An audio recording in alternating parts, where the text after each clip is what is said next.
Hola, ¿qué tal? Mi nombre es Alma Tsibgudin. Les mando un cordial saludo desde la hermosísima ciudad de Chicago. Esta conferencia se desarrolla especialmente y con gusto para el Instituto Mexicano del Seguro Social en México y espero que sea de su agrado los temas que vamos a tratar desde la perspectiva del paciente y desde la perspectiva científica. Gracias por escucharme. Esta charla la he dividido en 5 aspectos. Biología del cáncer, diagnóstico, qué significa tener cáncer, cáncer y metástasis y cuáles son mis opciones, el valor de los pacientes en las investigaciones y la vida durante y después del cáncer.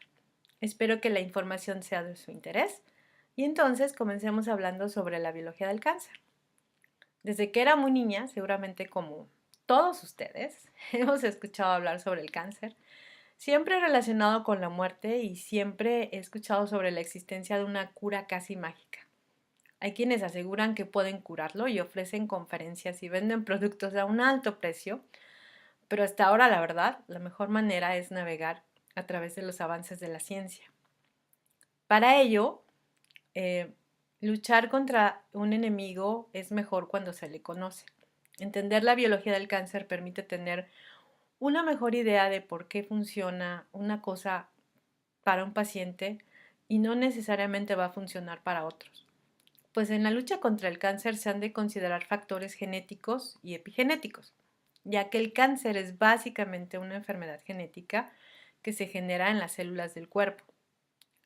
Por ello, debemos, a partir de la idea de que la célula es la estructura más pequeña del cuerpo, capaz de realizar múltiples procesos que permiten el funcionamiento de cada uno de nuestros órganos y sus funciones especializadas, como el transporte de oxígeno, la digestión de nutrientes, la exerción de materiales de desecho, la locomoción o la reproducción.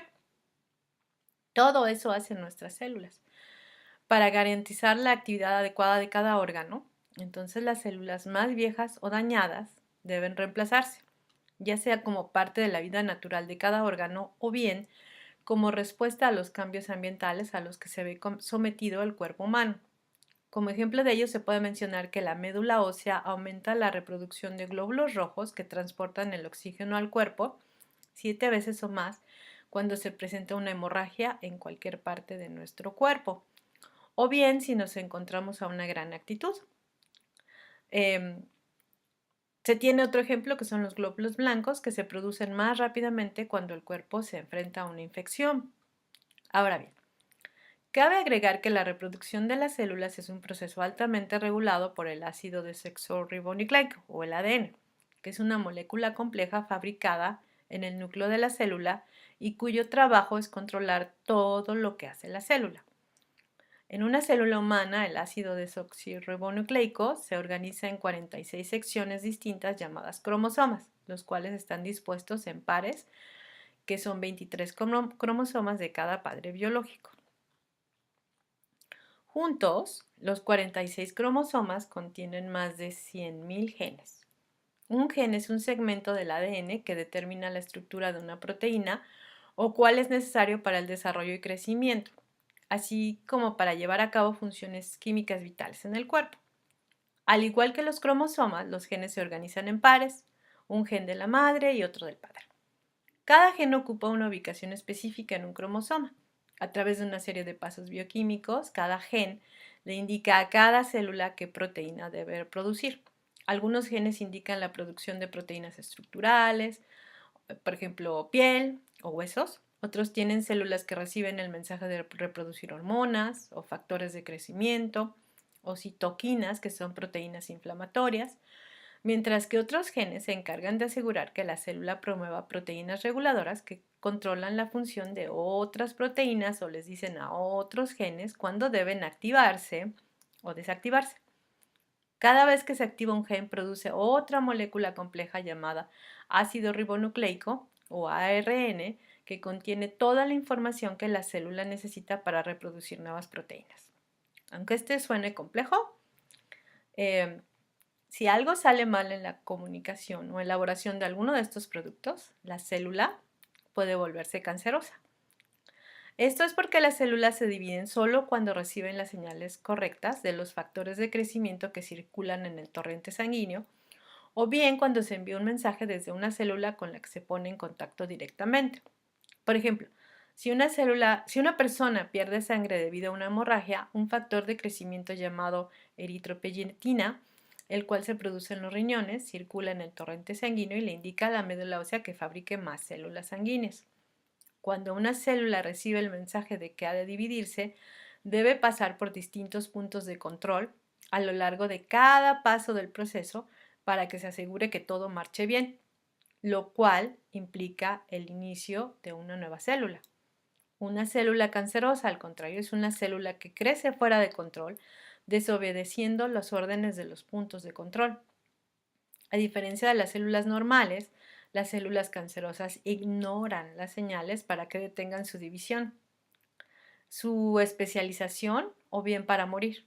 Al crecer de manera incontrolable e incapaz de reconocer su propio límite natural, las células cancerosas pueden diseminarse a áreas del cuerpo a las que no pertenecen, lo que se conoce como metástasis. En una célula cancerosa, algunos genes mutan y las células se vuelven defectuosas. En este sentido, se reconocen dos tipos generales de mutaciones genéticas. Una mutación dominante o heterocigota, la cual es causada por una anomalía en una copia de un alelo que puede provenir de un solo padre. Un ejemplo es un gen mutado que produce una proteína defectuosa que hace que el receptor del crecimiento llamado HER2 en la superficie de una célula esté constantemente encendido, cuando de hecho no hay ningún factor de crecimiento presente. Es decir, está sobreexpresado. El resultado es que la célula recibe un mensaje constante para que se divida, creando un tumor. Este gen dominante a menudo se denomina oncogen.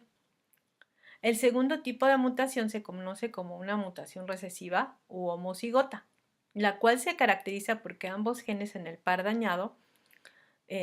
están dañados. Para que un alelo recesivo produzca un fenotipo recesivo, el individuo debe tener dos copias, una de cada padre.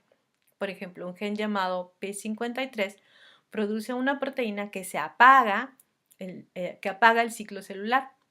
Por lo tanto, ayuda a controlar el crecimiento celular. La función principal del gen P53 usualmente es reparar y destruir las células defectuosas, controlando así la célula cancerosa potencial. Este tipo de gen se llama un gen anti-oncogen o supresor de tumores, cuya característica principal es que se encuentra en todas las personas, pero a veces se vuelve en contra del cuerpo. Si solo un gen P53 en el par está mutado, el otro gen aún podrá controlar el ciclo celular.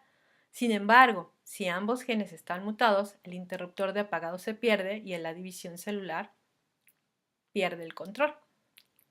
La herencia dominante y recesiva son conceptos útiles cuando se trata de predecir la probabilidad de que un individuo herede ciertos tipos de cáncer, pero los términos pueden ser confusos cuando se trata de entender cómo un gen determina el tipo de cáncer o sus manifestaciones, ya que un punto importante que se da a entender es que no existe un mecanismo universal por lo cual los alelos dominantes y recesivos funcionan. Un alelo dominante no domina físicamente o reprime los alelos recesivos, porque recordemos que hay otros genes que están teniendo también funciones con este gen o con otros genes. Si un alelo es dominante o recesivo depende de los detalles de las proteínas que codifican. En este sentido, la división celular anormal puede ocurrir cuando se expresan oncogenes activos o cuando se pierden los genes supresores de tumores. De hecho, para que una célula se vuelva maligna, son necesarias numerosas mutaciones. En algunos casos, algunos tipos de mutaciones dominantes y recesivas pueden ocurrir en una misma célula. Una mutación genética puede permitir que una célula ya normal invada el tejido normal donde comenzó el cáncer o que viaje a través del torrente sanguíneo a otros órganos del cuerpo. Como mencionaba, esto se le conoce como metástasis, donde va a continuar dividiéndose. Por ejemplo, es común que el cáncer de seno viaje al cerebro, al pulmón o los huesos, o comience ahí la conquista de otros órganos. Ahora bien, una célula normal puede dañarse de diferentes maneras. Puede volverse anormal cuando parte de un gen que se pierde, es decir, que se borra, como parte de un cromosoma se organiza y termina en el lugar equivocado, a lo que se llama translocación, o cuando se produce un defecto extremadamente pequeño en el ADN, lo que resulta en una anormalidad.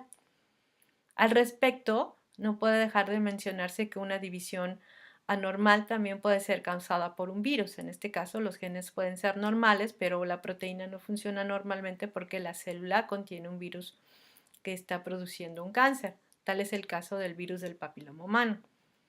Cómo se comporta una célula cancerosa específica depende de qué procesos no funcionan correctamente. Algunas células cancerosas simplemente se dividen y producen más células cancerosas y la masa del tumor permanece donde comenzó, mientras que otras células cancerosas pueden invadir el tejido normal, ingresar al torrente sanguíneo, llevar a la metástasis a un sitio remoto del cuerpo, y todo depende de la mutación, si es recesivo, dominante o la presencia de oncogenes. Ahora bien, las cosas no siempre son simples cuando se trata con el cáncer. El catálogo de mutaciones somáticas en el cáncer, Cancer Gene Census, son descriptores hechos por expertos que catalogan los genes relacionados con el cáncer humano. Estos se emplean como catálogos estándar cuando se analiza la genética del cáncer, en investigaciones básicas, informes médicos y para el desarrollo farmacéutico. Después de una expansión importante y una reevaluación completa, el Cancer Gene Census en 2018 describe en detalle el efecto de 719 genes que instigan al cáncer. La revisión más reciente de dicho catálogo incluye descripciones funcionales y mecanicistas de cómo cada gen contribuye a la generación de las características claves del cáncer y el impacto de las mutaciones en las funciones de los genes y las proteínas.